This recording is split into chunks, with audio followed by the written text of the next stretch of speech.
औज़ुबिल्लाहिमिनश्शैतानिर्रजीम। हमारी गुफ्तगू बनाते रसूल के हवाले से जारी है। अब हमने आपके सामने मिरकात की जो मिशकात की शरह है उसकी एक इबारत पेश करते हैं कि हकीकत क्या है। मिरकात छठी जिल्द में सफ़ा नंबर 233 पर है और बाब है किताबुन निकाह। फसल सानी है इख्तलाफ दारैन युजिबु अल फिरका अमला।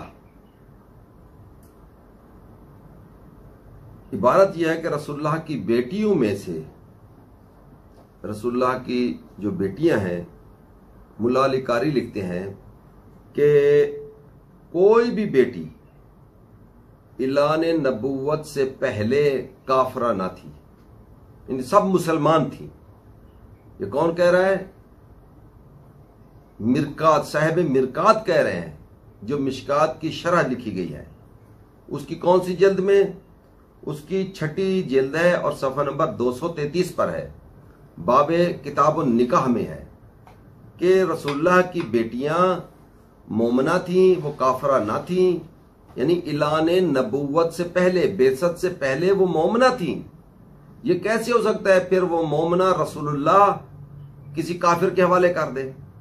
अब उसकी इबारत देखें आप कि रसूलुल्लाह की बेटियों में से कोई भी बेटी पहले काफरा ना थी और ये कहा जाए कि पहले मोमना ना थी और वह ईमान नहीं लाई थी, कहते हैं ये गलत है।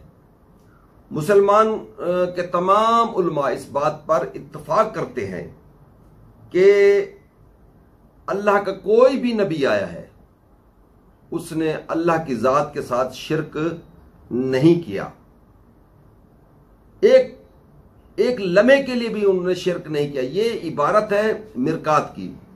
और जो बेटा होता है या औलाद होती है वो अपने मोमिन वालदैन की तबाह करते हैं, वो अपने मोमिन वालदैन की पैरवी करते हैं, क्योंकि वालदैन उनको तरबियत वालदैन की तरफ से मिलती है उनको।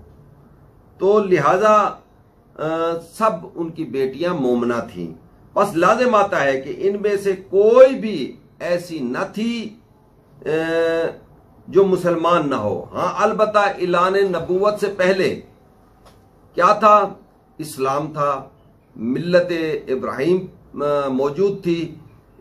जो भी उस पर अमल करता था वो मुसलमान मोमिन और कामिल मोमिन था, वो जन्नती था जो उस पर अमल करता था।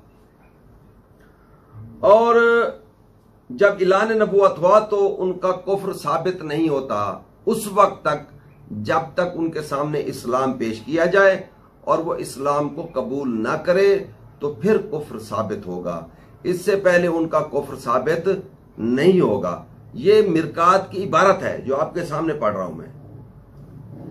तो कुफ्र साबित नहीं होता। जिन्हें रसूलुल्लाह ने सबसे पहले नसीहत की वो आपकी औलाद थी, फिर उनमें से इसे कबूल करने में भी और उन औलाद ने भी उनको कबूल करने में, यानी इस्लाम को कबूल करने में बिल्कुल एक लम्हे के लिए भी ताखीर नहीं की, उन्होंने फौरन इस्लाम को कबूल किया।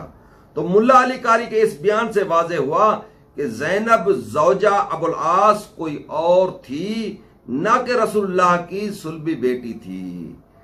क्योंकि रसूलुल्लाह की जो सुल्बी बेटी वो तो मोमना थी, अगर थी तो वो मोमना थी, क्योंकि ये नहीं हो सकता कि रसूलुल्लाह की कोई औलाद नौज़ बिल्लाह वो रसूलुल्लाह की तरबियत में भी हो और रसूलुल्लाह के सुल्ब से भी हो और वो मुशरिका हो, ये नहीं हो सकता। लिहाजा अबुल आस की अगर कोई बीवी ज़ैनब है तो कोई और हो सकती है, रसूलुल्लाह की बेटी नहीं।